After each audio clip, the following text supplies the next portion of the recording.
Good evening, everyone. Can anyone hear me? Please, if you can hear me, let me Yes, get we the can hear feedback. you. Yes, we can. Okay, thank you so much. So good evening, everyone. We're all welcome to Electoral College, cohort 15. If you're on this call, just know that you're not here by mistake, and we're excited to have you here. Right? As we know, I know that it's for you to have registered for this class, it's a huge step. And I promise you that before the end of this course, you will not regret registering for this course. So we're welcome. And today is our first class. And without any waste of time, we're going to go straight to why we're here today. We will be having a class on introduction to politeracy and governance.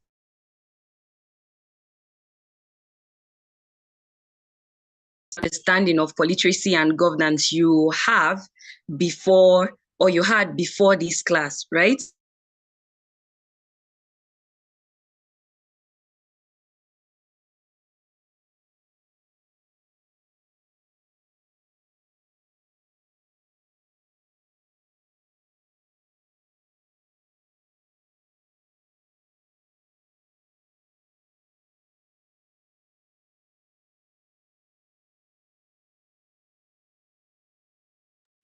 Okay, seems this is having a bit of network challenge. So welcome to cohort 15, everyone, and it's so great to have everyone here. So it's very important to read all the messages or dropped on the group so you won't miss out on anything. So very quickly, we'll be having our first facilitator for this cohort, Miss Sezwumi Hassan Bello. She'll be taking us through on the introduction to politeracy and governance. So very quickly, I'm just going to read through her bio before she takes us further on this course. Lisa Wumi Hassan Bello is a distinguished Nigerian professional with a diverse background and expertise. A graduate in biochemistry with a PGD in psychology. Her career spans various sectors, highlighting her versatility. Lisa Wumi began her professional journey as an OAP at University of Ilorin FM and later transitioned to Heritage Bank Limited as a funds transfer officer. In 2020, she took on roles as creative director and head of operations at Dan Hausawa Media Nigeria, which served as a stepping stone to funding her own company, Elspeak Media.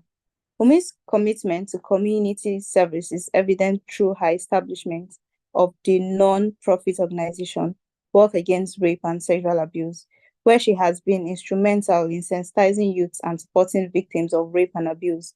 In 2022, she became the Deputy Executive Director of Politeracy at Electoral College Nigeria, overseeing politeracy and leadership programs. Her work with the college has resulted in the political education of over 9,000 individuals, fluent in English and proficient in Yoruba and Hausa. Wumi excels in communication and leadership. Her hobbies include reading, creative thinking, writing, traveling, and meeting new people. She's happily married and blessed with two energetic young stars. So, ladies and gentlemen, our first facilitator for this cohort today, Mrs. Wumi Hassan Bello. Welcome, ma. Thank you so much, Julia. Please confirm that we can see and hear me. Yes, we can. Good evening, everyone. And on behalf of the Electoral College and the board of the college, I welcome Okay, ma, you're not too audible. Okay, let me try without the reference. Is it better? Which is better? No, ma, we can't still hear you clear. No?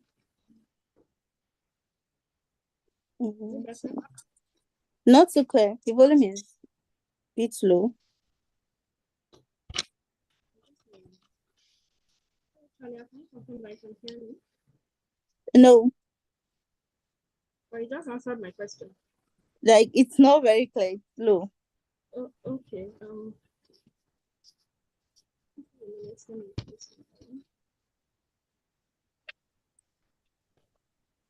Is it better? Yes, it is. Okay, awesome. All right, so welcome everyone. Welcome to the cohort 15, the cohort XV. We're doing this for the 15th time on behalf of the Electoral College and the board of the college. It is inaudible. Please, Charlie, I confirm that. I know, Lisa, you're audible. You weren't before. You might have to speak a little loud because, excuse me, because most people's network is kind of bad. You know, network is kind of shady last few days. So you might have to speak a lot louder. All right, that's fine. That's my ED, by the way. We'll get to meet him eventually. All right, so on behalf of the Electoral College, on behalf of the Executive Director of the Electoral College Nigeria, I welcome you to the first class of the cohort 15. I tell you, it's a great privilege on your behalf. I'm telling you that it's a privilege for you to be here because this course is something that has transformed a lot of people. One thing I would advise you to do is, as you're coming for this course, please make sure that you leave everything you've known about politics and governance behind. Just wipe your slate clean. You know, like they say, tabula rasa, just come with a clean slate so that you can relearn. Make sure you unlearn so that you can relearn. Okay. All right. So like I was saying, on behalf of the Electoral College, I welcome you. I hope we've all gone through the rules on the WhatsApp group. Please make sure that you familiarize yourself with all the rules there. We have our classes Fridays to Sundays, 5 p.m., Friday, Saturday, and Sunday, 5 p.m. And I'm sure you all know that you need 80% attendance, like it has been written, for you to get a certificate at the end of this course. You need to also participate in your class attendance. You need to participate in assignments and all that. So, like I said, it's going to be an amazing time. We're going to create political parties to simulate real-life politics for you so that you know, you have a feel of what it means to be in politics. It's going to be real. We're going to have debates. We're going to choose people to represent you, chairman, governor, the president of the cohort. It's a robust course. And I promise you that we've selected seasoned facilitators from all walks of life, and they're going to be sharing from the wealth of their knowledge. So I tell you, it's really a privilege for you all to be here, and I'm really, really privileged to take advantage of this course. So for the other roles, of course, you get to familiarize yourself with them. I hope we've all filled the Google form. Please, that's very important because that's what we use to split you into your different parties. Make sure you fill the Google form because by tomorrow you'll all be split into your different parties. And if your name is not captured there, it's as good as you're not part of the cohort. So please make sure that you go to fill the Google form if you've not filled it. All right, so introduction to politeracy and governance. Let's go straight to our topic. Today is just an introductory class, really. So you're not going to be spending too much time. It's just to familiarize yourself with the course and what to expect during the duration of the course. All right. So introduction to politeracy and governance. Charlie, can I have the next slide?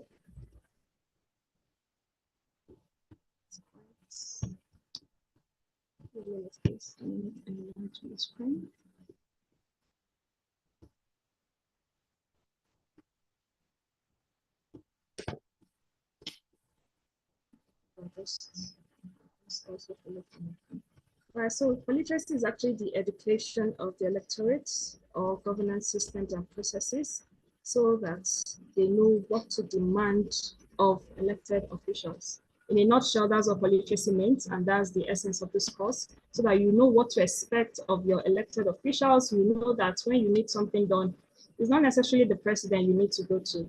You start from the grassroots, which is the local government, which is the first handshake to the people. So that's what politeracy is all about, for you to know what to expect of your elected officials, to know their jurisdiction of powers, to know what exactly it is. The truth is that the most important office is the office of the citizen. So you as the citizen, you're the most important person, not the president. They're actually public servants. They are there to serve you. They are there to serve the cause of the country. But when we don't understand that, we're just at their mercy and we feel like we have no power. So this course is here to tell you that you do have a power, you do have a say. You're going to have different classes. I'm sure you've all gone through the class schedule. We have the executive, which will be taken by the ED tomorrow. We have the legislative, we have local government, we have political parties, we have a lot of courses. So today, like I said, is just an introductory class. Most of the time, a lot of students want to ask all the questions on the first day, but the truth is that as you proceed with the course, you're going to get you're going to get the questions answered even without asking them. So most of the questions you may have, they're already part of the course. So I will just urge you to be patient so that when the course comes, you'll have your questions answered already. Please give me the second slide, Shirley. All right, so these are the different ways by which we propagate politeracy. These are the different ways by which politeracy is propagated. The first is formal education, which is similar to what we're doing here. You register to know more about politics and governance. You don't just assume that you know it all. The truth is that a lot of Nigerians don't know, and they don't even know that they don't know. So one of the major ways to propagate politeracy is through formal education, and that's exactly what we're doing here. If the electorates are actually illiterate, elected officials are going to get away with a lot of things. So you need to be educated as an electorate. And that's why the Electoral College exists, to make people politically literate. The second way is culture. Another way that politeracy is propagated is through culture. I'll tell you something. A lot of people think that you have to be from a state for you to be able to run for governor in that state. It's just culture. It's not written in the Constitution. In the Constitution, the laws for being a president is that you have to be a Nigerian. The law for being a governor is that you have to be a Nigerian. You have to have minimum of school certificates, secondary school legal certificate. There's nowhere that says that you have to be from a particular state before. Oh yeah, don't worry. I think, okay, you can still go ahead. Right. So there's nowhere that states that you have to be from a particular state before you can run for governorship in that state. But because of culture, a lot of us just feel, oh, okay, that's how it is. So these are some of the things that you actually find out that they are just myths, that they're actually not realities. So culture is actually a powerful tool for propagating politeracy. Another is political parties. Like the ED will always say that a political party is the only vehicle, you know, to an elected office, at least for now, in Nigeria. That's how we operate it. And we have different types of primaries for political parties. We have the direct primaries, we have the indirect, and then we have the consensus. The direct is where everybody in the party gets to have a say of who they want to choose to represent their party. The indirect is where delegates get to represent the members of the party. We all know about the delegate system. And then the consensus is where everybody agrees and there's no voting or selection or choosing, you know, they just agree. Everyone is a unanimous decision that, okay, this is the person we want to represent us. So those are the different types of primaries. Please take note of this because you're going to be needing this information in the respective parties eventually. And then difference between candidates and aspirants. That's, you know, that's one of the inside jokes that we have in the Electoral College. An aspirant is someone that is aspiring for an office, while a candidate is someone that has been selected by his or her party to represent that party. So you can have aspirants, more than one aspirant in a party, but eventually when primaries are carried out and then one person emerges as the flag bearer, that person is referred to as a candidate, no more an aspirant. This is a mistake that a lot of Nigerians make. You see someone that is representing a party, and they're still calling that person an aspirant. You know, once the party has chosen that person as its flag bearer, that person no longer should be called an aspirant. That person is a candidate. The third way is through media. Media is also a tool for propagating politeracy. Though the truth is that the media does not always present facts as they are, but it's a powerful tool. Even social media is a powerful tool for propagating politeracy. A lot of news, a lot of things that we hear them from social media. We hear them from the media, the traditional media, the TV, the radio. So it's also an avenue for propagating politeracy. And it's also one of the tools we also use in the Electoral College. We have, you know, different things that we do on TV, on the radio, just so that this message can go out. You know, short clips that propagate politeracy, that tell you about the functions of the different arms of government, that tell you about the Constitution, even print media, the newspaper is also a way for propagating politeracy. The executive director has a lot of articles that he has put out there, busting some myths and saying things how they should be. So media is a powerful tool for propagating politeracy.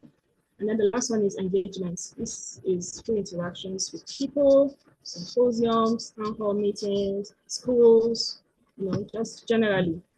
When you meet in the community and then you get to discuss, this is also a very good tool for propagating literacy. Let's go to the next slide.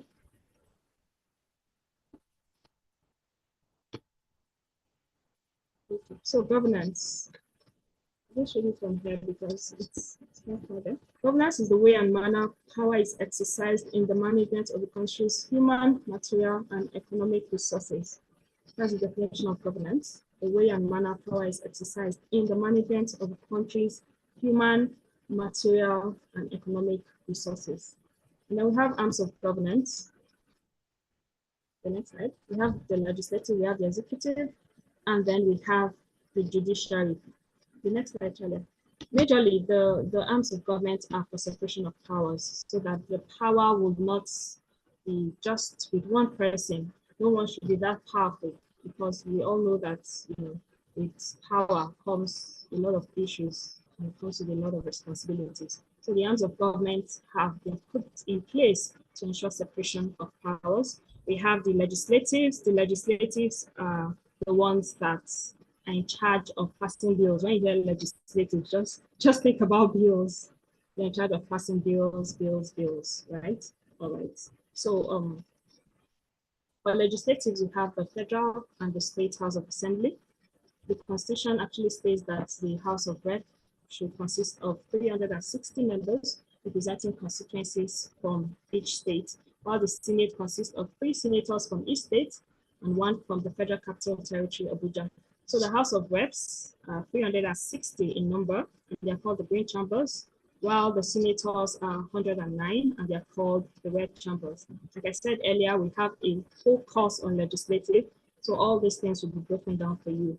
Don't worry about that. And then we also have the executives, because these are the ones that a lot of us are familiar with, the presidents, the vice presidents. We have the appointed, we have the elected.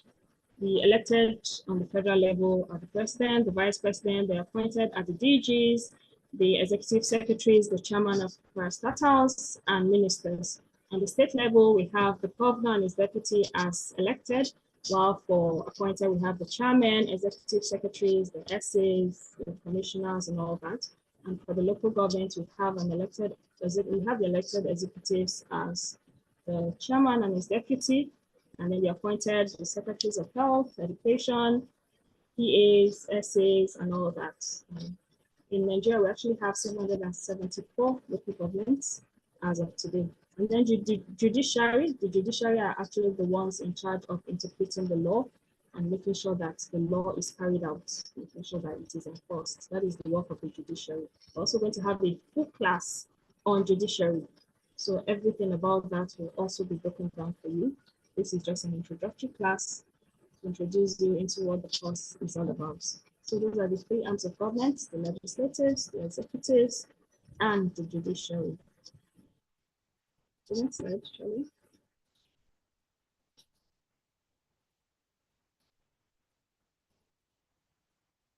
Okay. All right, so we also have the tiers of government. The former one was the arms of government, and then we have the tiers of government. These are 3. That's the local government, the states, and the federal. The truth is that as a citizen, the first point of call should be your local government. A lot of us hold the president for, we hold him responsible for a lot of things. But the president does not know that your roads are not hard. The president does not know that you guys don't have borehole. If he doesn't know that you don't have electricity or you don't have amenities in your area. That's the work of your local government chairman. That's why they've been put there, because the president is just one man. He's not omnipotent, he's not omnipresent, he cannot be everywhere. In fact, he may have never been to your state. He probably has been to your state, but he may have never been to your own local government. So that's why these people have been put there, so that we can hold them responsible if there's any issue. A lot of times, a lot of us don't even know our local government chairman to even start with. So how do you want to hold someone that you don't even know, accountable? That's where a lot of loopholes happen. We have the local government. Thank God now that they have access to the park accounts. They have, they are giving their own park allocation straight. It's no more joint with the state. So we cannot say that, okay, maybe the state is siphoning funds or the state is, not making sure that the funds meant for the local government gets to them. So now local governments can be held 100% accountable for how they are spending the money, how they are utilizing the money. We just need to know that not less than 130 million is allocated to every local government, not less than. So it is the onus is on you as a citizen to actually hold your local government chairman, responsible and say, okay, what's up, what's happening? Interact with them, let them know that they are actually accountable to the people. Those people are called public servants for a reason. It's just a lot of times we forget that servant part. A servant is supposed to serve. They are there to serve. So that's the job of elected officials and appointed officials. The tiers of government, the federal, the state, and the local government. Next slide, please. So how do you enhance governance? We've talked about the problems, we've talked about, okay, this. So what is the solution? What is the way forward? What can we do? The first is participation. Participation is key. It's not enough just to be a voter. It's not enough just to have your voter's card and say, oh yes, I'm eligible to vote. No, you have to go out there and participate. Join a political party, vie for offices. The truth is, when people come out and then we have to choose, sometimes the people that are there to even for you to choose are not even the people you want to be there. And this misnomer can be corrected by you actually coming out, or people that you want to be there, encouraging them to come out. So participation is very key. We have gone past the stage of it doesn't concern me. Of course, everybody now knows that it concerns them. It does concern you. So please join a political party, vie for offices, be active. Take an active participation in what is happening in politics and governance in your area. The second is financially unattractive offices. This is also very, very important. Cost of governance is very high in Nigeria. An average senator probably takes home basic of 600 to 750,000. But by the time you add allowances, sometimes this money gets to up to 48 million per month.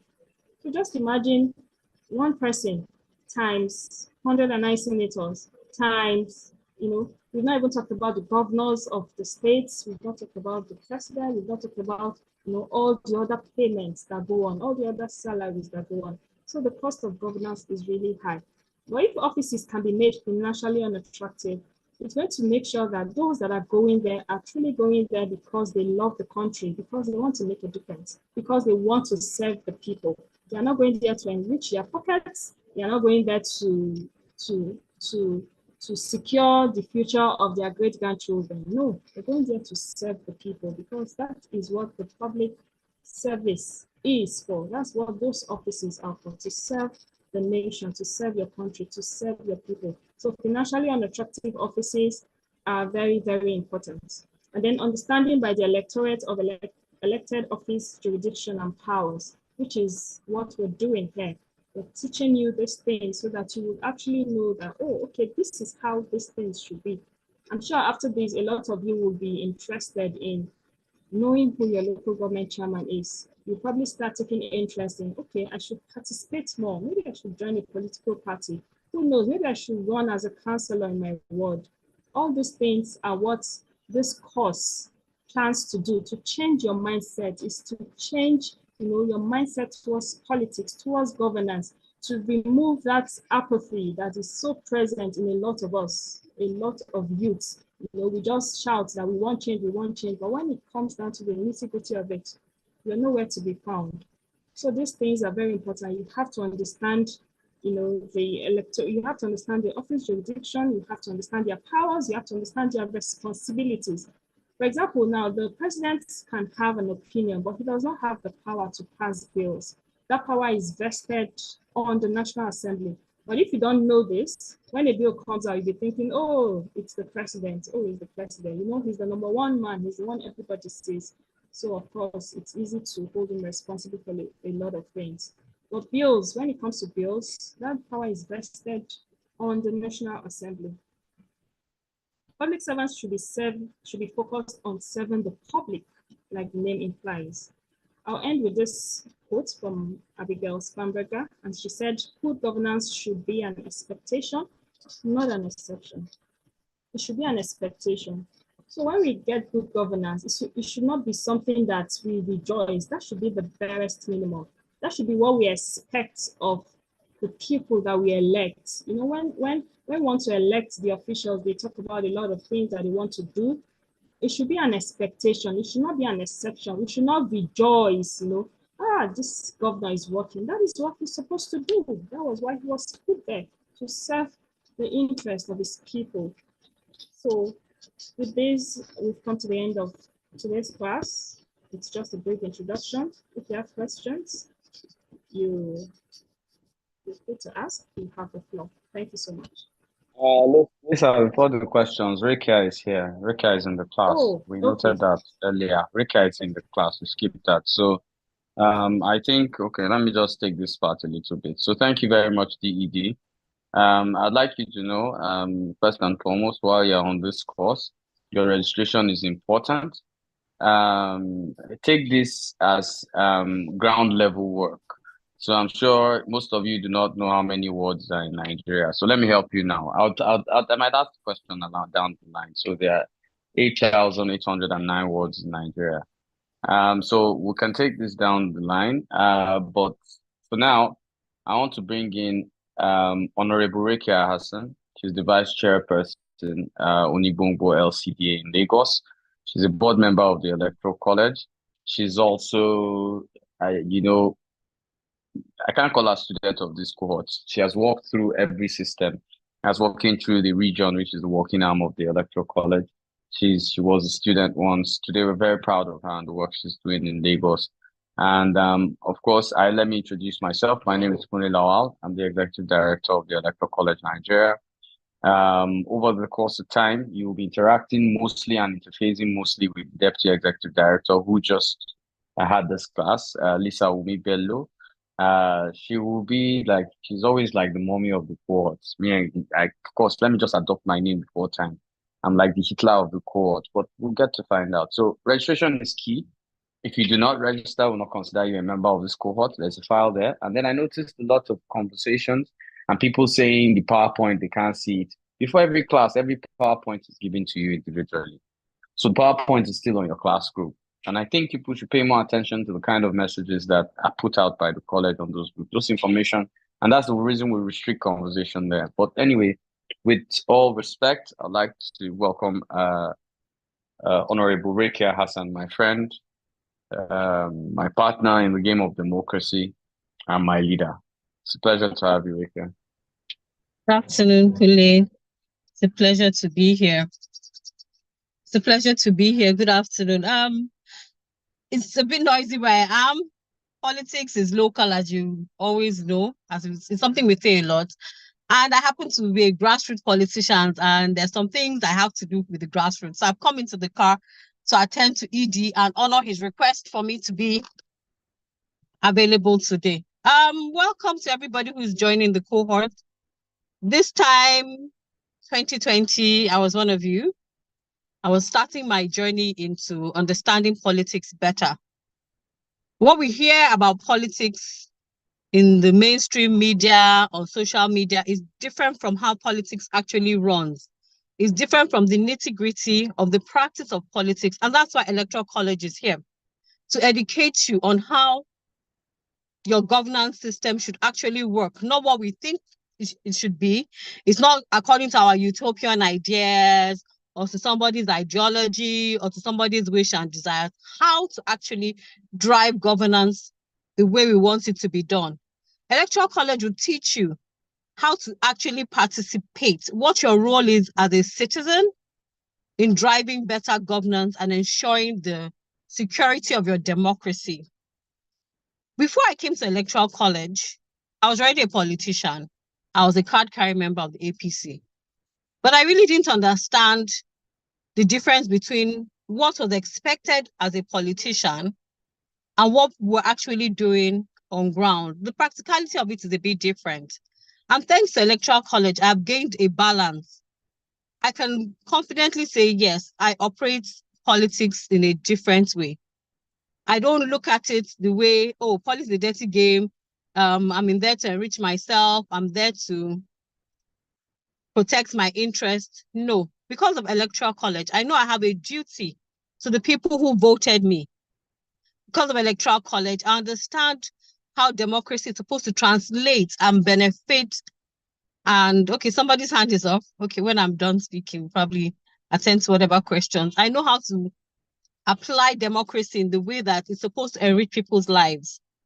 Being a part of Electoral College, a member of the BOT, has also given me a sense of responsibility and accountability. That whatever I do within the Electoral College, there are people who are looking at me, there are people I answer to. I love the fact that we're paying more attention to our local governments, and I hope that this isn't just going to be a virtual thing, that people actually go to their local governments and demand that accountability. And Electoral College is going to teach you how as citizens to demand, not just demand the accountability, to get the results, the right path, the most effective paths for you to participate and engineer the democracy you want to. Because it's not just, democracy is not just a government thing. It's not just a politician thing. It's a people thing too. The office of the citizen is the #1 office in the land. So without the office of the citizen participating actively in democracy, participating actively in governance, we're not going to get the change and the kind of Nigeria we really want to have. That's why I really, really appreciate what Electoral College is doing. I love the ED so much for his drive and his passion for ensuring the Electoral College gives its best, teaches the best, because political literacy is important. It is so important. So you're not like Madam Lisa rightly said, you need to understand who is supposed to deliver what in the vehicle of democracy. Because if you're going about it wrongly, you just get frustrated and you will not get the results. I hope with this cohort, we've had people come out to contest from cohorts. And I hope in this cohort, we'll not only have people coming out to contest as councillors, local government chairmen, assembly people, but we'll have people who will rise up to champion the cause of citizen engagement.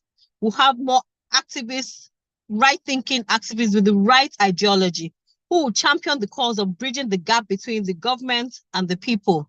That's what Electoral College is about. So we know how to demand our accountability and to demand our rights. Governance is not like going to a vending machine, putting a coin inside the machine, kicking it to get what you want, and when you don't get what you want, you push the machine down. No. Governance is more like building a barn. Everybody has a part to play. And Electoral College is equipping people with the tools and the wisdom to know how to apply those tools in their part to play in rising the nation to the place it should be. Nation building is a collective effort. It's not just for 1 or 2 or 3 tiers of government. It concerns us all as citizens of Nigeria. I'm very pleased to be a part of Electoral College. It's one of the things I'm very proud of, to say, yes, I'm part of a system that's going to bring about the change we so desire and we so need. I'm part of a system that's going to make a better Nigeria for my children, for my grandchildren, for my great-great-grandchildren. And that's the foundation we're all laying here today and right now. So thank you very much. Thank you to everybody that has joined. I hope to see all of you at the end of the cohort. I hope to see you graduating. It will be our pride to see you stick to the cohort. And we hope to see enough people to put in that effort to become regional members by God's grace. You are welcome to Electoral College. And Kule, thank you very much. Great work you are doing. And Lisa, we have to commend you as well. You are very effective. You are very efficient. You do the college very, very proud. And you make me proud of being a member of the BOT. Thank you very much, Kunle. When the big people come to visit, they talk loud. Honorable, it's a pleasure to have you. Now I know what many people are thinking, so I'm going to tell you this. Anything you knew before now, about government, throw it out of the window. If you want to assume electoral college is APC, be my guest. You're going to be taught by people that are in the SDP, the NRM, in the PDP, Labour Party. We're non-partisan, and we work across all fields. Everything you know about politics, or you think you know about politics, is not relevant here. I'll tell you the first thing. I know how quick people are to talk about politics, how quick they are to talk about, what exactly they think politics is, usually from their emotional perspective. I'll tell you most of the time, you just show how politically illiterate you are. Because the truth is, what the college tries to do is sharpen your mind. But I need to let you know, the college has this principle. You came in freely, you have no cost to anybody except the data that you're buying there. We can also exit you that freely. Like we said, we demand 80% of your time. Friday to Sunday, 5 p.m. to 7 p.m., we will be there and we will watch and we will ensure that you meet those parameters. If you do not meet those parameters, I will tell you the truth. You're not worthy of carrying the certificate of the electoral college. We also would alter your character. While you're in the college, you cannot make funny jibes. You cannot make incendiary remarks. You cannot, the college will deal decisively with that. I need to make this very, very clear. And well, I'm known to be deaf-eared when it comes to this. The BOT, we're not fund, we don't run on any grants. The BOT makes the funds, and some of friends of the college make the funds ready for you to have this. A lot of people are ensuring that this gets to you for free. So I don't think you should throw it away. You should pay attention to classes, be prompt on classes. We used to give time space so that people could come into classes. And I remember telling Lisa that it is over. We wouldn't do that. We can't be providing things like this for free that we know people can't pay for, and you guys have to run things as you wish they are. So if you used to run things anywhere in Nigeria, no, we're going to make you citizens of Nigeria, worthy citizens of Nigeria. So I know that there are questions. I'm available for questions depending on who you want to throw the questions to, or dependent on how the questions will come. Lisa will be there to answer. I don't know if Rika is still on call. Rika will be there to answer, and I also, as the executive director, will be there to answer. So dependent will take questions and open the floor for this. I need to remind you, the information on your groups is critical. It is very, very critical. You look at the information on your groups. Those information matter. We don't post them. I find it really, really shocking that people will come to class and be asking the PowerPoint is not clear. It's not clear. When it was posted over 3 hours before class. So please and please and please follow the college, follow its handles. Twitter, we're on Twitter. On Twitter, we are at electoral COLLNG. On Instagram, we're elect call NG. That's elect, then COLLNG. On Facebook, we're electoral call NG. On LinkedIn, we're also on LinkedIn. Follow college, follow handles. You'll be doing a lot of assignments from there. And no, people cannot join and register. We closed our days out. If you notice the Zoom right now, because we're first gauging your attendance list. So we'll have to put this video it's on our YouTube, but we'll put this video on the class and ensure that by subsequently we'll be able to take more than 100 within the next class or so. That's by tomorrow. So I know you have questions. So in our tradition, you raise your hands. I'll hand over back to the host. I think she's back. Dukas, please, are you here? Yes, Edie, I'm here. Okay. Dukas, please, to take over. So dependent on who wants to ask a question, raise your hands in the electoral college tradition. And let's quickly remember this. Please, if you have your attendance as Infinix 50, or you have your attendance as iPhone 43, that's not yet out, please, you will not be recorded. You can't explain your iPhone 43. We don't tolerate that. Our rules are clear. Your name and your surname as you want it on your certificate. For those that use somebody's phone to register, etc., you better use your phone. We know why we're saying that. We cross-check numbers and names. Your attendance is critical. I know why I'm reminding everybody here. Don't come to the college at the end of this course and tell me you deserve a certificate. Trust me, I won't even listen to you. Because there are people on this call ensuring that the entire attendance is taken. That's their job. So we will not tolerate anything else than that. If we have any hands raised up, Dukas, please, I've handed back to you as the host. You're temporarily unavailable. Hope you're back. And Dukas, please, state that Dukas, please, is our state director for Plateau State. Most people didn't introduce themselves. Charlie Agambo is, of course, assistant to the DED, special assistant to the DED. There's deputy executive director who took you through the course. Thank you very much, everyone. Lucas, please, you have the floor now. Thank you so much, Edie, for the introduction and the ground rules. If I were you on this call, I would take this very seriously. It might not make sense now, but trust me, towards the end of this course, it's going to make a lot of sense. You're going to connect the whole thing. To Honorable Rekia and Didi, thank you so much for the insightful class. So we're going to jump straight into our questions. I can see a hand up already, but if you probably are in an environment where you can't speak, probably because of the noise, you can use the chat box, drop your questions there, and we're going to read the questions out. And then you can also indicate who you're throwing the question at so the person can respond. Let's go with you, Yvonne. Yvonne, you can unmute and ask your question. Hi, good evening. Good evening. Yeah, I was introduced to this course by my sister, but I was late to register, so I couldn't. By the time I went to the link, it had already closed. So I wanted to ask if I could still register. Okay. For your question, the link for registration is closed already, right? The link for registration is closed already. So it's really unfortunate. Please, yes, please, let's see whether the DED will, let's try to the DED since I had this thing.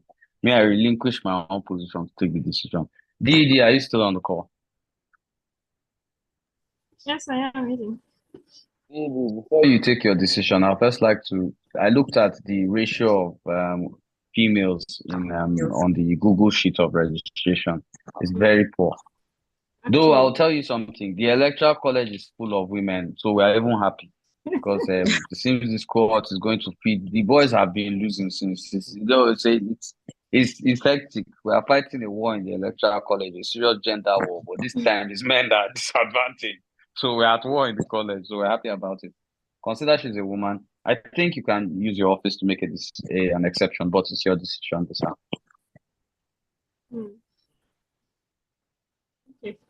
Okay. Okay, so we could get to join Didi.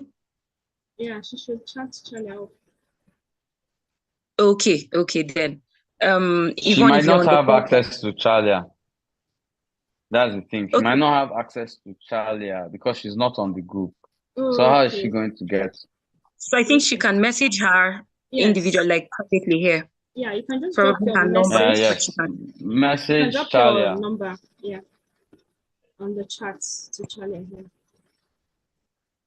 Thank you so much, our mommy, for understanding. That's why she's called our mommy. Okay, so back to our question. Complete the statement. If it were daddy, you throw out of the class. Just complete it. Let's not speak to the corners. Just complete it. Thank you. It's on record that I actually did not say anything. Right. So I think we have a question in the chat box, and I'm reading that straight away. Please, can you throw that? This question is from Ibonke. Sorry if I murder your name. I really apologize. Ibonke Charles Ayini. He says, please, can you throw more light on culture as one of the ways of propagating politeracy? So he didn't indicate who he's throwing this question to. So Edie or like to take that. It's one of his favorites. Hey, Lisa, Edie, everything, Edie. No, I know you love this question. I'm temporarily off duty. So good day, everyone. How culture affects. So I'll tell you something. Let's start from the beginning. So during the conversation, the DED made a clear example, and she said, we think that when you're joining a political party, you must join in your particular ward. You must go to your village and join your ward. or you must go to, somewhere that your parents are ancestrally from. That is not true. And sorry, we don't tell you things here because we feel like telling you. We tell you because, number one, we've read through it, and some of us have lived it. So I'll give an example. My name is Kunle Lawal. I'm ancestrally from Kwara State. I was born and raised in Zaria, and I ran for office in the FCT. I want to make this clear. Listen again. My name is Kunle Lawal. I'm ancestrally from Kwara State. I grew up in Zaria and I ran in the FCT for Senate. So now what it means clearly is that I don't need to go to somewhere in Ilorin and go and register in my ward. I don't need to, you can register anywhere and build yourself. You can also run anywhere. I would not say it is easy. It's not easy, but there's no law. But we believe the culture, because the culture is defined as way of life. The culture is that we think. Now, I'll give you another close example. Whenever somebody is campaigning for Senate, he talks about constituency projects. He talks about executive functions. He's going to give you light. He's going to give you road. He's going to give you water. True or false? Somebody can just answer in the chat box. Is that not what they do? Anybody can answer in the chat box. Is that not what they do? They talk about what they are going to give you. True. Now I'll tell you. Are you aware that constituency projects are not constitutional? Meaning it's totally in flagrant, is in deference with the Nigerian constitution. Totally unconstitutional. Meaning, and of course we know, nowhere in the world do other National Assembly members or state assembly members have constituency projects. It's totally an executive function. Enforcement and execution is based on the executive. It's not a legislative function. Legislative is oversight on the executive, and of course, but you do that oversight on the executive, and of course, amendment and creation of bills and laws. And that's what they are to do. So, but the culture of our thought process is that these people, if they don't promise you, I'll tell you what happened while I was campaigning. So when I was campaigning in 2018, I was running for Senate in Abuja. I went to a place known as, if you live in Abuja, near the train station, there's a place known as Hulumi. Near the Idu train station, there's a place known as Hulumi. Hulumi has not had light for about 3 years. And I was at the village, I saw the Seriki, and I remember telling him that I couldn't, he was telling me about their light situation. And I was telling him, no, I couldn't do that. But I could create laws that would allow for people to generate their own energy personally without passing it through the national grid. Though, thank God that has been passed. But he told me to get out of his village. I was a liar. Sometime 2 or 3 weeks later, his son came back, who was schooling abroad, came back, and they were talking. And he was joking, he said, all these young people are running for office. I was 39 at the time, so I don't know what young is. But he now said that these young guys running for office, they don't even know what the office is. He was asking the young man that he should bring electricity, and the young man was saying he cannot do it, but he can provide. His son said, I live abroad, and those are the laws in Nigeria. This young man told you the truth. Well, what happened in the end was that the Secretary of Hulumi invited me, it's late now, invited me back, enough palm wine. Wait, okay, sorry, I'm back. Enough drinks and enough stuff. And I remember his queens helped plait the hair of my female campaign team. And it was so crazy that he was even saying, that if I told him before, he said, we'll offer you wife if you want second wife. And I was like, seriously, we became very good friends. So the culture of it is that our people think that Senate, and that's the cultural part of it. So like I defined, culture is a way of life. We think that National Assembly comes with executive functions. It does not. I campaigned with 49 bills while running for office, and that's massive. But people didn't care. No, I won't say they didn't care. I was 4th out of 21. That's not bad. And so I won't say people didn't care. I can't crossly say that. But they didn't care enough for me to be senator. The senator that had sat down there had only co-sponsored 2 bills and proposed only 1 bill himself, which they didn't pass. And this is after earning about 32 million in allowances a year, which is now close to about 36-48. So don't mind them when they tell you, we're giving half of our salaries. Yes, their salaries have remained 500,000 to 2011, but it's not their salary that is the thing, it's the allowances put together. And we need to learn that So, who is directing a question to Chalia? Why Talia is not supposed to have a question. So I hope I've been able to answer your question in which we must attack the culture or the way of life in propagating politeracy. We must, because we must create a culture, a standard, and demand from people that are around us or people that are working with us a new culture and a new breed to be able to sell what actually is according to the laws and the Constitution of the Federal Republic of Nigeria. Thank you very much. Thank you so much, Edie, for that. Ikunke, I guess I got it right now. I saw a message in the box, and I believe that your question has been answered. The next question we have here is, when will Nigeria have a Security Council as an independent arm of the Nigerian government? Is this possible? Edie, I believe this is to you. Oh, wait. I need to meet. Why is it ED again? It's the only ED that is here. Wait. First and foremost, I need to find out who asked that question. I would like to ask that maybe you said Fola Jimmy Adesanya, right? Yes, Adesanya, yes, sir. So Fola Jimmy Adesanya, first and foremost, I would like to really I know that you probably, I'm just guessing, but you probably grew up within the military era because that was where we had the AFRC. And right now we have, of course, under the office of the NSA, we have a security team that advises the president under the NSA and has the chiefs of staff, the IG of police, and federal security agencies coming together. And that's what the democracy has. The democracy does not have a security council. That's military orientated and it's a military basis. So I'm guessing you grew up a lot during the military era, or you had parents that grew up a lot during the military era, but it's so militarized having a security council. It's not a function of democracy. Thank you. Thank you, Edie. Isaac Ojima Atta, you can unmute and ask your question. Isaac Ojima, yeah. All right. A very good evening. Evening. You seem to be at. Can you hear me? Yes, but your environment seems to be noisy. Right? There's this interference from the background. So if possible, please, you can just use the chat box to ask your question, right? Sorry, I have to mute you. So you can just use the chat box to ask your question, right? Obi Godwin, you can unmute and ask your question. Yeah, good evening, Yeah, we can hear everyone. you. Evening, Okay, sir. thank you so much. I'm very happy to be part of this race or movement, whatever it is. I'm very happy to be part of it.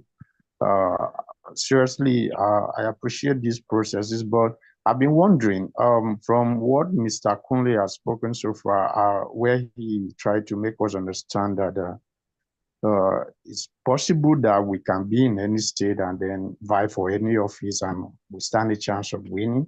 We know that this might be in the provision of the Constitution, but how about a situation where Nigeria is right now? Because I know and I also understand that Nigeria is so structured to a level where sentiment, ethnic sentiment, or those bigotry, either religion or so many vices could limit your ability to perform. If you can actually vie, nobody is going to stop you, nobody will sue you for that.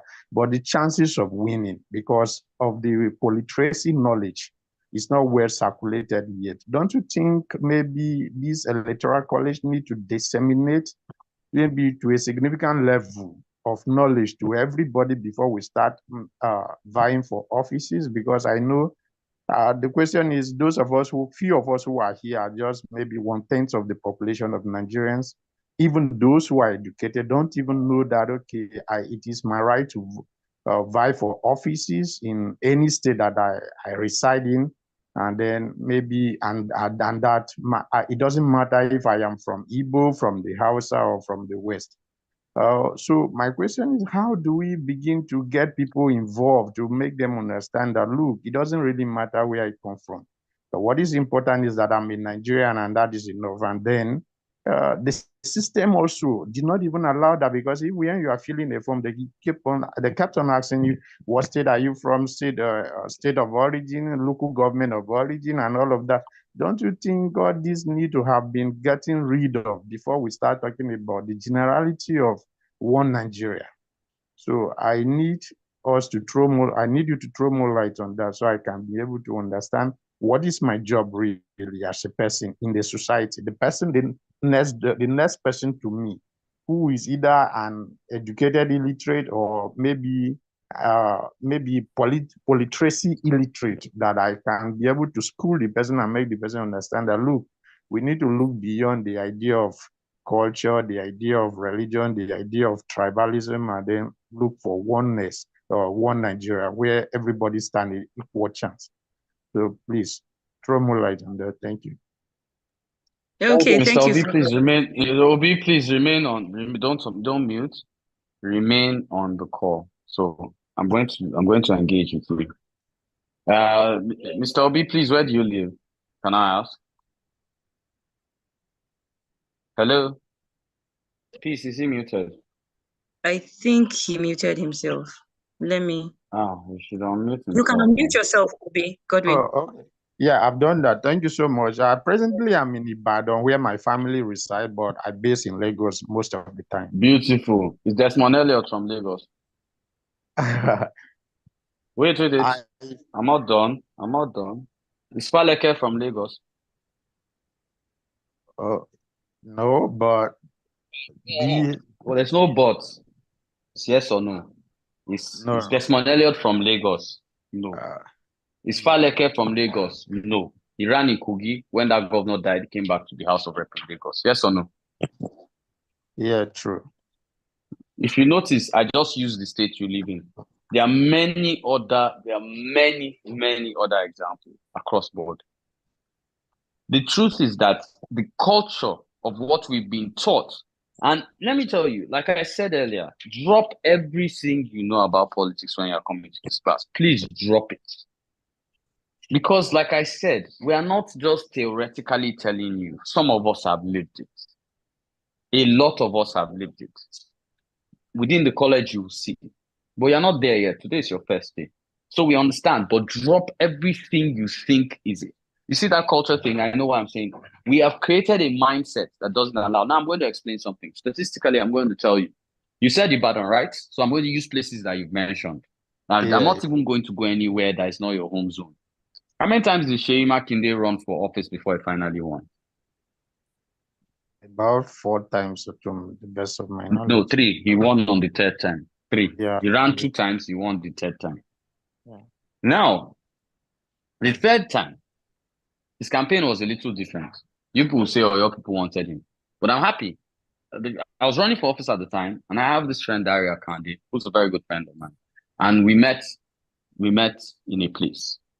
And he was like, Shay's running again. And I was like, Shay, what's always the problem? You're always around 40-something% of votes, or 38%. He was never too far. Remember now? Obi, remember? He was never too far. He just didn't win. Yeah. Okay. So when I looked at the stats and I said, do you have the INEC register for Oyo State? And they say, yeah. I said, I can see the names and states of where people come from. Do you know that Oyo State has an 18% vote, about 21% voting population that is not indigenous to Oyo State? Do you know that? So what did Makinde do differently? I told him, approach the Igbo community, approach the Hausa community. Don't campaign with the Yoruba. You already have 30-something there. Don't disturb yourself. They know you. Focus on the Efik, the Yoruba, the Fulani, the Igbo, the Tiv, and he did that. Please, what was the outcome in his first election? Landslide. 18%, not... Yeah. Yes, landslide. Now that 18% that nobody used to go and beg, Makinde focused on it. And they were the ones that dictated the election. Now I'm going to tell you something. Kano's voting population, Kano's entire voting population is close to 1.6 million, 1.6 to 8 million.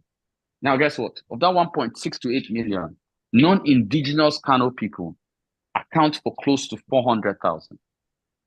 My calculations statistically, and we don't pay attention to figures in Nigeria, statistically, And most people will not agree with this.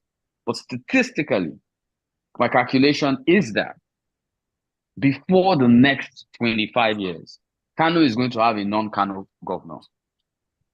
With the way the population of the non-indigenous is growing, because all the non-indigenous have to do is bring one governor. And I'm going to visit with an example with Plateau State. Peace from Plateau State, and I'm sure peace is already threatened by that. True or false? True. And a lot of Nigerian states are going to get there.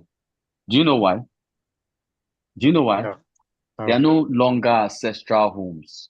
Nigeria has advanced that you might have lived in Calabar all your life, and you're actually from Sokoto or Katsina.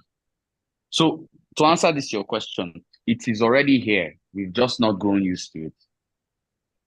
It's already here. Thank you very much. I hope that answers the question. Yeah, thank you so much. Thank you. Okay, thank you so much, Edie, for that. So to the person asking about the video for today's class, is going to be dropped in your group chat. So you have access to it as stated by the Edie. Then we have the next question to Chalia. Okay, it's on YouTube, yes. So you can actually access Question it. to Chalia. I know, but we'll still drop it on class. Okay, they're the link. new now. Let's welcome them. All this baby petting will stop by next week, Abby. Let's Yes. welcome. Who is throwing a question to Chalia? I believe maybe the person is throwing it to DD to differentiate. Okay, someone is asking, can people still register? Stella, people can't register again. We'll be expanding our resources. We left the registrations open till when they closed yesterday. So you can always make a plan for someone to register later. I'm really touched about the female attendance in this class is poor. We've not even had a woman speak here. And you know the funny thing, you have these conversations, men are taking over power. So women are taking over the electoral. Women have taken over the. Lisa, you have come again with your scams. It's not going to work. Raising their hand. Okay, let's have a question. Thank you. Okay, so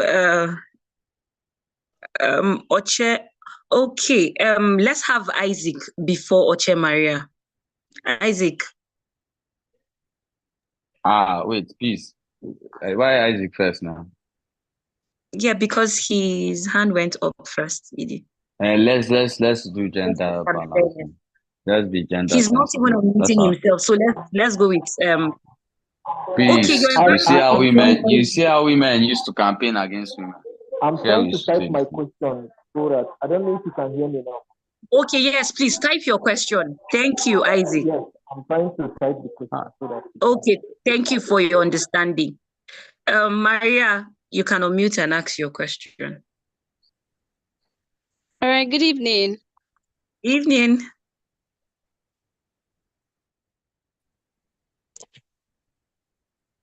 All right, Maria, you're the first person to actually pronounce my surname very well. Thank you.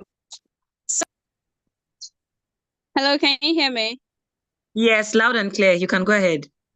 Okay, so my question is to Sir Lawal. So I've always been very, I would say, scared of politics, but I've had these mixed feelings about politics because I've always seen it as a dirty game and all of that, but that's all aside now. So I want to ask how one can register for a political party, when we can know, like, when the form is out, when we can get the card and all of that. And for somebody who has not stayed in her state for most part of her life and she wants to go like into politics full time, but doesn't want to do it like immediately, but still wants to be like a card carrying member and contribute at like, not like contributing at the front level, but like being like the back end. What are like the steps and how do I begin? Thank you. Edie. Damn question. Maria, can you remain on? Is Maria unmuted? Okay, she muted herself. Okay, Maria, you can still unmute yourself. Okay, I am Maria.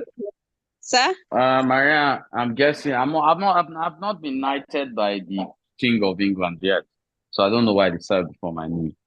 I'm guessing you're from Benue State Yes, and I you am. don't live there, right? Okay, Yes. beautiful. Idoma, I know you're Idoma. I'm right, right? Yes, you are. So, first and foremost, I remember earlier in this class, I told you guys that you don't need to register where you are, but like you said, you want to go back to your village. It's a choice. You don't have to. Where do you reside?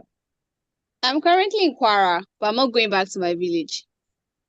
Okay, beautiful. So even though you're in Kwara, so first and foremost, I need to dispel one myth. Political parties forms can be picked any day. It's not like admission to Harvard, where you have to wait till admissions are out. Any day. And the best time to join a political party is now. And there's a reason why I'll tell you. There's no election, there's nothing going on. This is the time you can walk into the party. And I can tell you, if you want to grow yourself in a party, you can grow and even affect your ancestral state. And I've done it, so I'll tell you how it is. So you join, you need a little cash, nothing much. Ward meetings, you maybe do small samosa, buy small crate of mineral, and you're there with the ward. Everybody is saying is there a link to pick up the forms. Yes, some parties you can register online, some you can't. It's dependent. Someone said are civil servants allowed to join political parties? Yes, they are. I think the Supreme Court cleared that about a year ago. So you can join the party. Do you understand? Approach Yeah. the party. Any party you want to join, there are 18 right now. So you have NRM, NNPP, ADC, Labour, PDP, APC. Okay, I've called APC already twice. Who else again? There are plenty, Sha. The oldest party, PRP, you get. And I dropped one small quote. The oldest party in Nigeria is PRP, which was set up in 1978. I dropped one small quote. Be careful, there will be quizzes happening in the class. So all the small quotes that I've called in, like I told you, the number of words, 8,809 words in Nigeria. Trust me, things will come up, and you will look like you're on the spot then. But so, like I was saying, you can join at any time. You can grow. By the time you do ward meeting, whatever, they know you're not from Kwara, and they also think it's not planning to run in Kwara. But when there's an event, you'll be picked as a delegate of Kwara to go and attend meeting. You meet your Benue people, and they'll be like, they come out to say, hey, but I'm living in Kwara, this, that. You'll say, it's Kwara. Will say, it's instrumental. Oh, it's short. You are dragging her with you. Forget it, that is just story, but they'll do that. They're dragging her with you, and your state to see how important. They'll start calling you. Then once in a while, you send palm wine for them when they are doing meeting. You send this one, send that one. Before you know it, when you're ready to work for office, trust me, you'll be forced to reckon with. They would have even assimilated you. They will even want you to take position. Do you understand? The ward representative at local government meetings. Before you know it, local government representative. Before you know it, state. Before you know it, you're playing national. And these things take. So I'll tell you, I rose in a political party from zero to national publicity secretary in 3 years. Built 6 state structures. So I'm not giving you motivational speaking. I'm not a motivational speaker. If I've not done it before, I'll tell you it's impossible. Or I've not tried it, but they say it's like this. But this I have done. So any question, Maria? Helen? She's You're having breaking a network. bit. I can't hear you. The She's reason having I was network. sorry, can you hear me? Can you hear me? Yeah, I Go can ahead. hear you now. Okay, sorry, it's my network. The reason I was asking about when one can pick a card is because I asked the Kwara State Chairman's secretary, the APC Chairman Secretary for Kwara State, when one can pick a card, and he said there are certain times that they are open because I've been wanting to pick this since last year, Are and you he said serious? yes, he said they are not out. I still asked him this year, and he still said the same thing to me. You are you're on the cohort, right? You're Edie, on the can I? Yes, cohort, sir. right? Sir. You said? Hello? Yes, I'm on the cohort. I'm on the cohort. Who was saying ED just now? Who Okay, called it's my name? peace. It's peace. I wanted to just say something concerning her issue. Go ahead now. Okay. So Maria, I think I understand him saying there are specific times. That's because most of the times there are, I think, calendar for the year, activities for the year for some parties, right? And I think that's when you want to register at your ward level, right? But for national, you can do that. I am a card carrying member of a political party and I registered online for my party. So in another way to for those thinking electoral college is an APC party. I'm actually a card carrying member of PDP and I registered online, right? For somebody in Plateau State, currently we're preparing for local government elections, and when you go to register, they will tell you that you won't be able to register. That's because the elections, like we are having election in October, right? So they will tell you you won't be able to register. And I don't know if Kwara State are actually preparing for local government election also, right? They But all most are.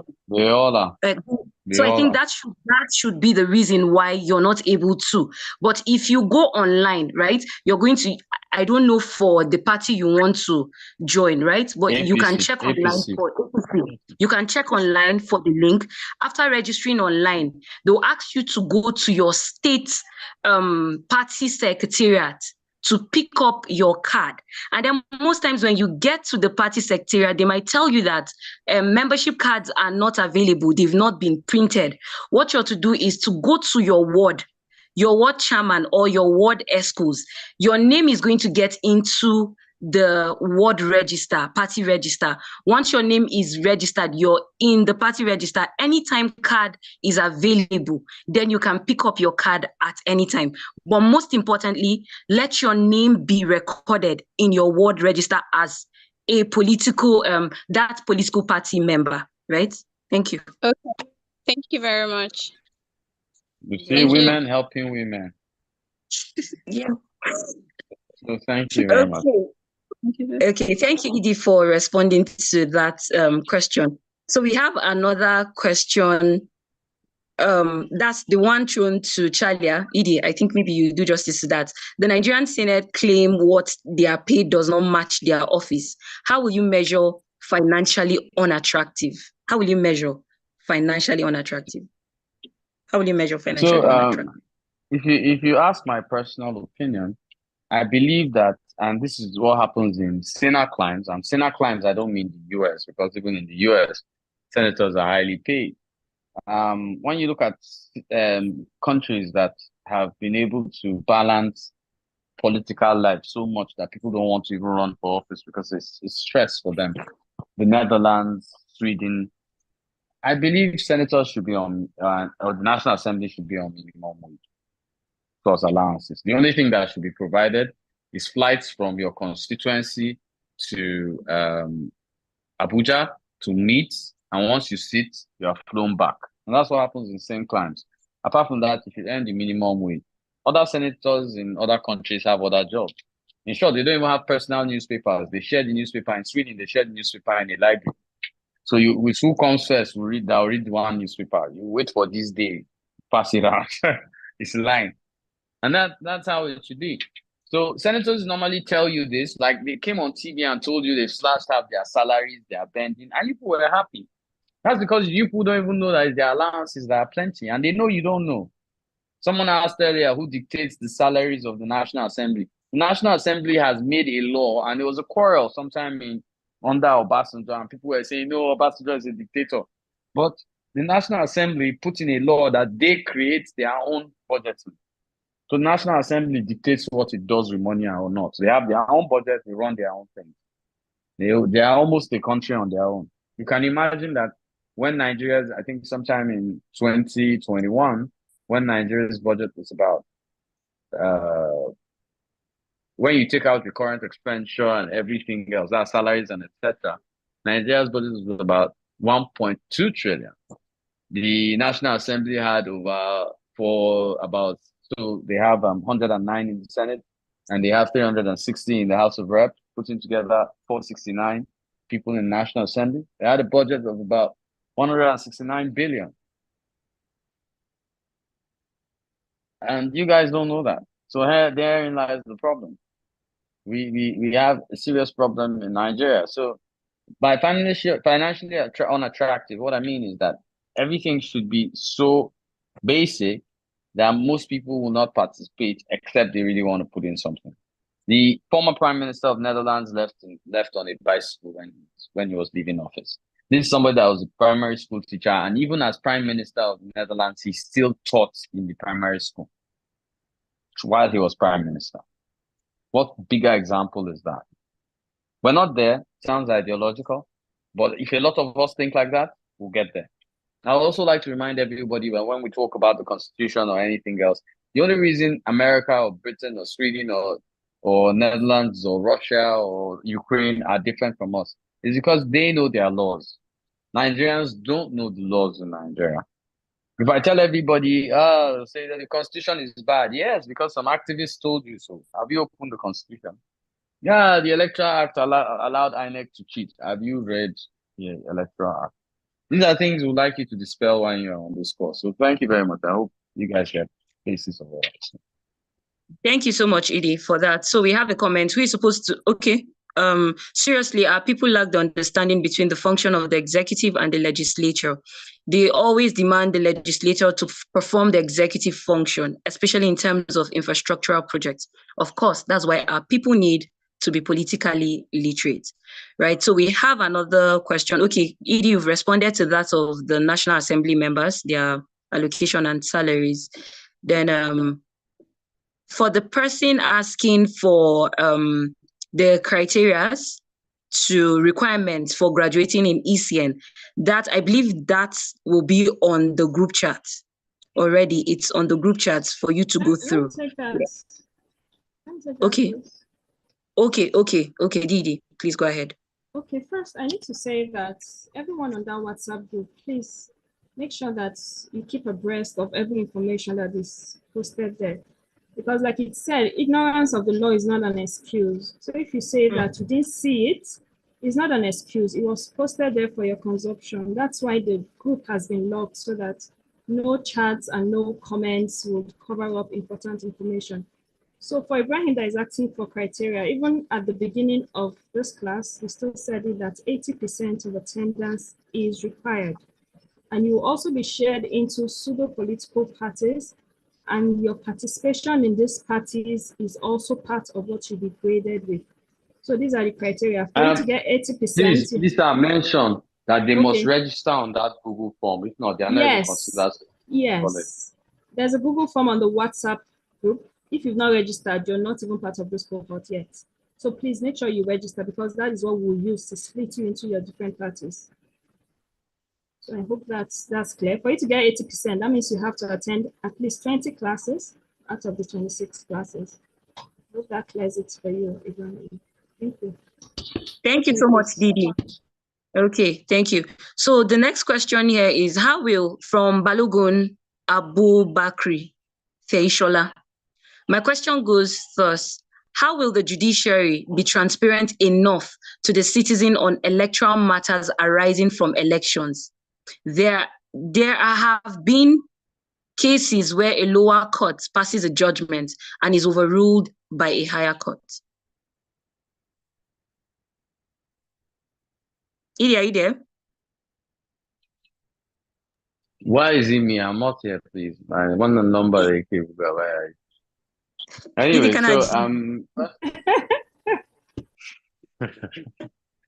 so first and foremost, I like to say something.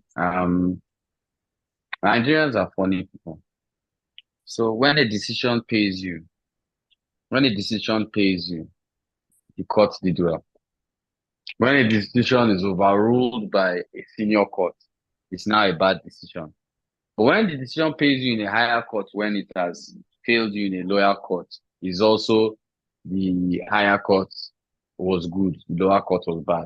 We emotionally cannot look at these things. Yes, there's a little bias in the things we do. I must add, there's a little fracas in the kind of conversations we have in politics and what goes on in politics. But I need to critically put this point out clearly. The reason why the judiciary or politicians can get away with things is because of the ignorance of the citizenry.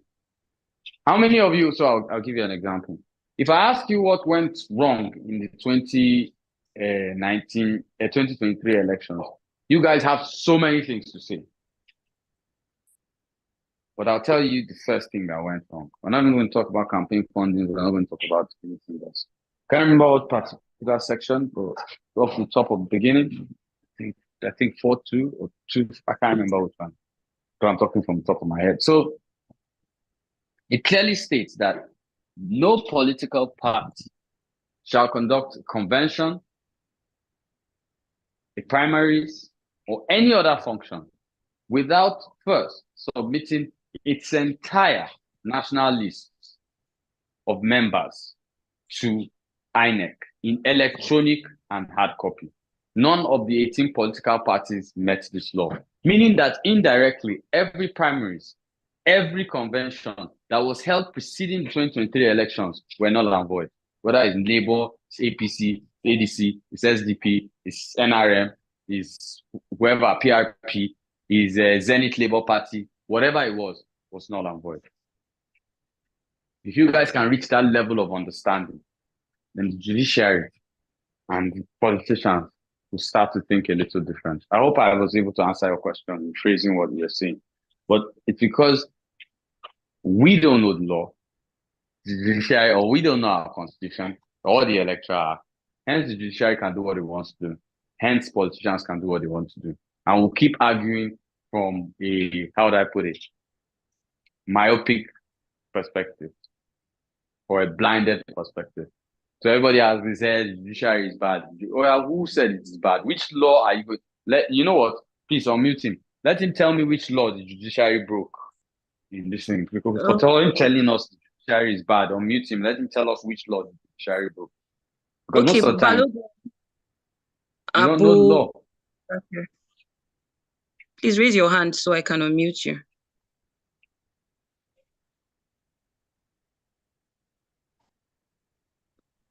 I haven't. Okay, he's here. You can unmute. Well, listen to me. Just tell us which law the judiciary broke. Okay, ma. Good evening, everyone. Evening, The reason sir. why I asked the question was that Chairman, just tell us the law. Just tell us the law the judiciary broke. Let's not speak English. Just tell us the law. Sir. Okay, this is it. Initially, they didn't break the law because I guess they know more than I do. Like I said, no long story, no roundabout to the answer. What law did the judiciary break that you're saying the judiciary is different or is changing the game or is doing something wrong? What law did the judiciary break? I'm asking you a direct question. Okay. Okay, let me see the problem, do you see the problem, Abi? You heard this from one activist and you carried it and brought it to the electoral college. The reason why I unmuted you is so that I wanted to use you as an example. Please let this be the last time that anybody is teaching in the college and you people bring an emotional bias to the college. We don't tolerate it here. We don't do emotions here. Please, I'm just telling you guys this introduction. There's no emotion. Which law did they break? If you want to talk about automated transmission, I'm going to tell you something with results. Yes, INEC in bad faith spoke to Nigerians and told them they were going to do electronic transmission only. But if you go to the Electoral Act, it clearly states INEC has the power to transmit results in any way INEC deems necessary. So INEC did not break the law, but they broke good faith with Nigerians. But they did not break the law. Hope I'm clear. When you're done, you can call me APC or PDP. By the end of this course, you will not know which party to call me. Thank you very much, sir. Thank you, Edie. So those of you raising your hands, like I'm coming back to you. Let's just finish up let's take the last question from the chat box. For the person asking, can a humanitarian worker, employee join a political party? Yes. Then Isaac Ojima, okay, what's the dynamics of the now electoral college and that's introduced by the colonial masters, particularly with regards to professional engagement other than politics and governance? I don't really understand that question. Edie, I don't know if you got that. Help me. I'll get it. First and foremost, the electoral college has, let's take this time to define. The Electoral College has no affiliation to any other electoral college anywhere in Nigeria. The reason why it's called the Electoral College is that we focus on political literacy. The reason, let me tell you something. Lord Lugard is not your problem, first and foremost, and I'll tell you why. Nigeria was amalgamated in 1914. The first constitution of Nigeria was which one? Clifford, if I'm right, in 33. And Clifford was the first governor general. Lord Lugard just amalgamated and his chick named Nigeria. That was his only sin. Apart from that, since the 1960 Independence Constitution, which we've had for more than 60 years right now, and we've gone across 4 separate constitutions, and we're here, four separate constitutions, and we're here now. And you're telling me colonial masters? Really? You guys, wake up from your dream. Do you know when Lord Lugard died? Lord Lugard died before oil boom. When you were paying double salary and building Festac and inviting the whole of Africa to come and spend money when you were supposed to be investing, it was Lord Lugard's fault, Abi. I don't understand. So please, let me not hear words like colonial masters in this class. Which of you were born then?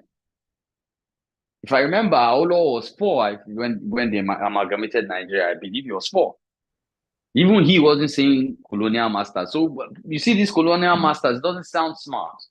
It doesn't even sound like you are living in this country. You are living in a bubble. If you want to start this colonial masters talk, and if anybody wants to start to question the division of Nigeria, I'll tell you the first thing the college does is protects. The college preaches love for country. Don't tolerate that here. If you think you came to a class where activists are, no. I'll even tell you, activists don't like us because we don't follow emotional positions. We also do not follow people to say things that are not, just because we'll sound good or we'll get 350,000 likes. Well, that is not us. So I need this to be a focused class. Like I said, everything you know about politics, drop it here. We might look young, we might look like we've not done anything. Some of us have worked on campaigns you can't even imagine. Some of us have run campaigns you can't even imagine. Some of us have played politics and are still playing politics at the highest level you can even imagine. There are things we don't want to talk about because it looks like we're blowing our trumpet. But trust me, we affect your daily lives in the electoral college more than you know.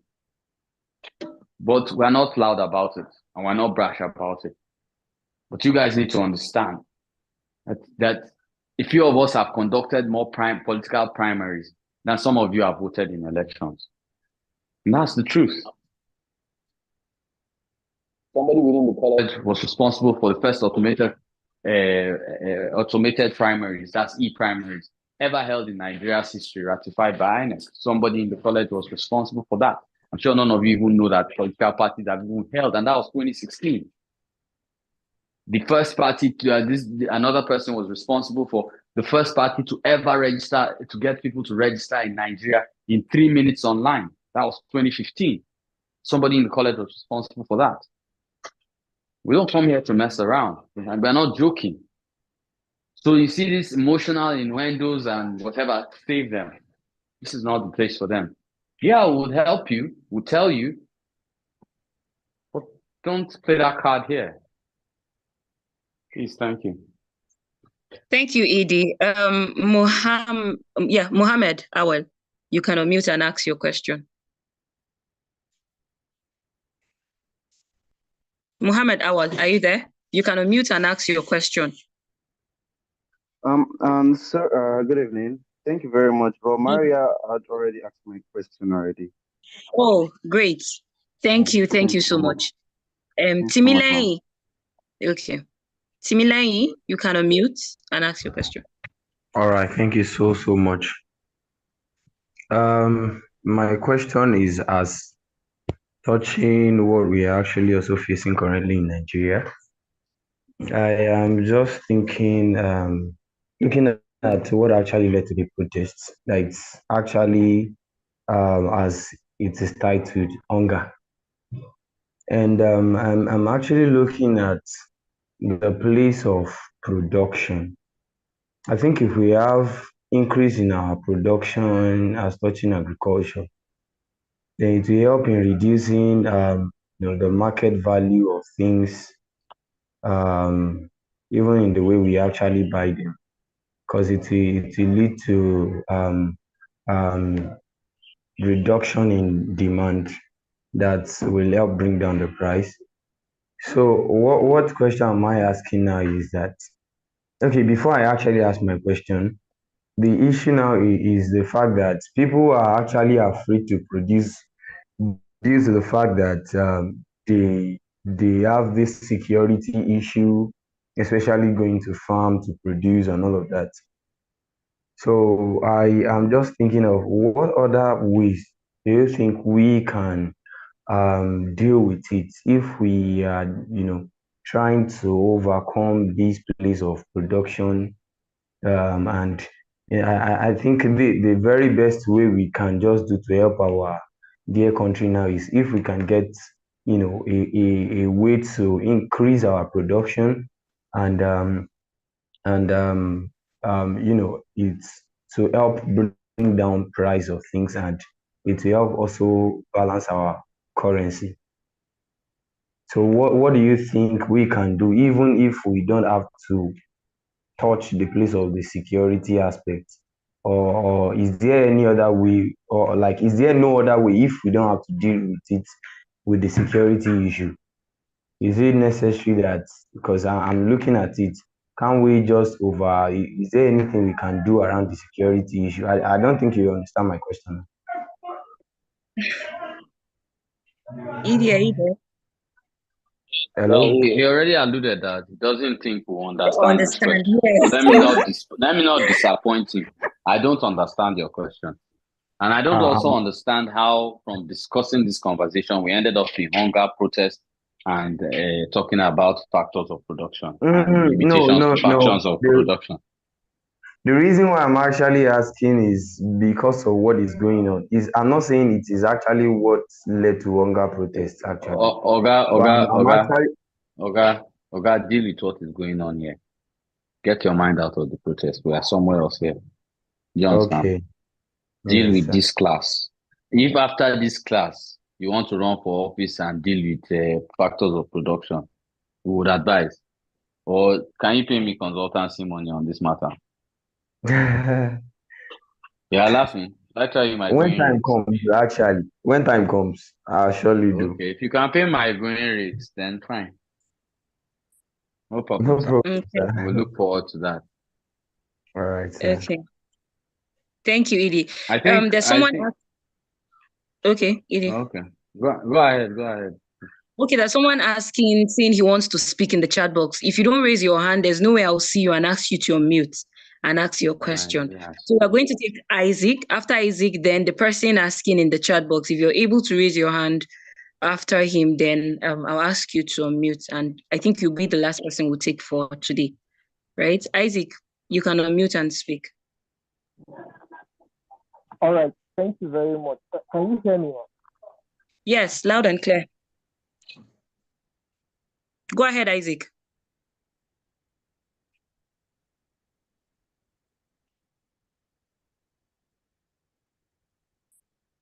Okay, I think we've lost Isaac.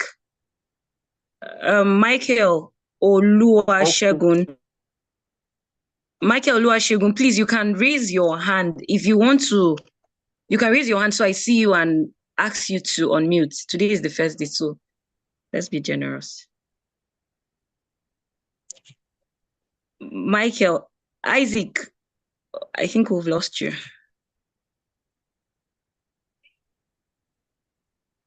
Okay, so let's take a comment. There's a comment, okay, and a question in the chat box, and I think it will be the last we'll take for today. Ezeni Chiamaka Priska is saying, hello, thank you for the class. I found that the concept of politics is not emotion, which is very enlightening as an interesting point. But it leads me to an interesting question. Can politics exist without emotion? How can we as people achieve this? Edie, are you there? Yeah, I'm there. I'm wondering why I'm the one that has to answer the question. But Okay. I've told It's a follow-up to what you said, that's why. Yeah, Yes. I know. I've told that to unmute. That's Okay. Ezinne Chiamaka. Yes. I hope she can talk where she is. I've told her to unmute. She can unmute. It's a brilliant question if you ask me. How has people be able to how do we achieve that? Hello. Okay. Sorry, can you hear me? Yes, I can hear you, Loud and clear. It's a very brilliant question. And I'm going to ask you a very simple question. So we are Nigerian, so we answer questions with questions.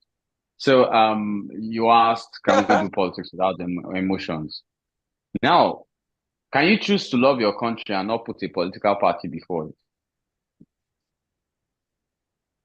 Yes. Once you can do that, Hello. then yes, once you can do that, then you can play politics without emotion. If you put your country first at all times. This means that even if your political party does wrong, you say it does wrong. Even if it's going to cost you your own candidacy. Can you do that? Can you do that? I can't answer yes or no. Then that means you're not ready. Yes No, then directly, Chiamaka, you're not ready. Because when you look at it, the cost of doing politics without emotions is being logical about everything. I'm sure you've heard my conversation over time. I'm not perfect, I'm not there yet, but I've killed emotions. I don't answer questions sentimentally or because I like this person or because I like Peter Obi or I like Atiku or I like President Bola Ahmed Tinubu or I like one of the others. I don't answer questions like that. I answer as they are. I remember the guy that asked me the question about judiciary.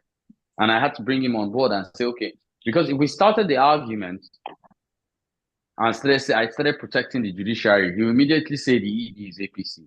So the question is not to do that. The point is not to do that. So to remove emotion from it and me trying to show I was trying to talk to him and to also remove his emotion from it, I asked him to present to the class what exact law was the problem. And Chiamaka, you notice he didn't have an answer, right? Chiamaka, you there? He didn't have an answer. Yeah, I'm there. So that means I didn't need to answer his question because the basis of where his question was even coming from was emotional, not logical. And that is being able to discern and divorce yourself from the exact situation. So there can be politics without emotion. Not many of us practice it. But trust me, a few people you're going to meet on this course, I'm telling you that except the people on this course tell you that they're APC or PDP or whatever party, you will not be able to decipher it. When Raquel was talking, I'm sure 90% of you thought she was Labour. Then now hit you guys, she's APC. What? APC has people like this, and she's a lawyer. A vice chairperson, and she's a lawyer. But you don't have ever thought that because your emotion blinds you from seeing it. You can practice politics without emotion, and our job in electoral college is to ensure that you do that. After the 26 modules, Chiamaka, I'll note your name and we'll have this conversation. Okay? Okay. So I look forward to it. Thank you very much, Chiamaka. Okay. Thank you so much for answering my question. I appreciate it. Thank you very much. Okay, so thank you so much for the responses. And I think if there's any way you're going to approach learning, right, it should be from an inductive point of view than deductive. So let's not always come with a preconceived mindset, but try to look at what is on ground, right? And then you get your answers and conclusions from there. Right. So thank you so much, Didi, for today's insightful class, and for Edie and to Honorable Rekia, other members of the region, for gracing us with your presence in today's class. And to everyone who attended this class, this is just the tip of the iceberg. We're just getting started. And trust me, you haven't even gotten 1% of what the entire course is all about. This is just introduction. So tighten your belts. Trust me, it's not going to be easy. It's going to be really engaging. It's going to be really demanding. But I promise you, at the end of this course, you will be glad you actually participated and you were actually part of this course. So without any much ado, I'll give this time over to Chalia. Is there any announcement, anything they need to take note of before we call it a day? Okay, thank you very much, Ms. Lucas, for the beautiful moderation. Thank you, DED, for that very insightful class. ED also for for helping us answer all the questions. The Really shaking appreciate. table. And Honorable Rekia for coming in today. Really appreciate your time this evening. So just very quick one. Please, if you haven't filled the Google form, please endeavor to do so you can be placed in your respective parties to enjoy this cohort. If you don't do so, you won't have all the necessary information on how to enjoy the cohort. That's just the sincere truth. So please fill the Google form if you haven't done so, and take note of all the information on the group. Sorry, China is trying to be diplomatic. You won't be part of the cohort. It's not as if you will not enjoy any, you will not be part of the cohort. So please fill the form. DED. Hey, mommy, what's happening? I'm the bad guy. I'm learning from you.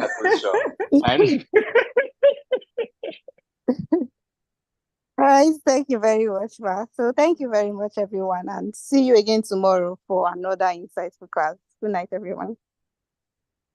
Okay, thank you so much, Alia. And really, right, some of your questions will become clearer as we go ahead, right? So let's not jump the gun, right? Let's just hold on, sit tight, and enjoy the ride as it comes, right? Thank you so much. Edie, I doubt if you have any closing remarks for us. I have class tomorrow now. They'll be tired of my voice already. Okay. Thank you, Edie. So and as for usual, people that wait. People are saying they have problem filling the form. They should contact Chalia or DED, Lisa, Mumi Bello, who are admin on the group, and they should chat Chalia Gambo up. I think that will solve your problem if you're having issues with that. So thank you, everyone, and have a lovely evening. See you all tomorrow for tomorrow's class. I'll be there tomorrow. Thank you very much, everyone. Good. Okay, thank you, Edie. As usual, please, class starts tomorrow at exactly 5 o'clock. No African time whatsoever. At exactly 5, we are starting class, and attendance will be taken at exactly 5. Remember, when you join tomorrow's class, endeavor to write your name in the chat box. If your Google Zoom account is still carrying your phone number or the name of your phone, please try as much as possible to change it before tomorrow's class. Today, we have been lenient enough to keep reminding you to drop your name for attendance in the chat box. It won't happen again, right? So thank you so much to everyone for joining the class. Let's all have a restful night and meet tomorrow. Good night.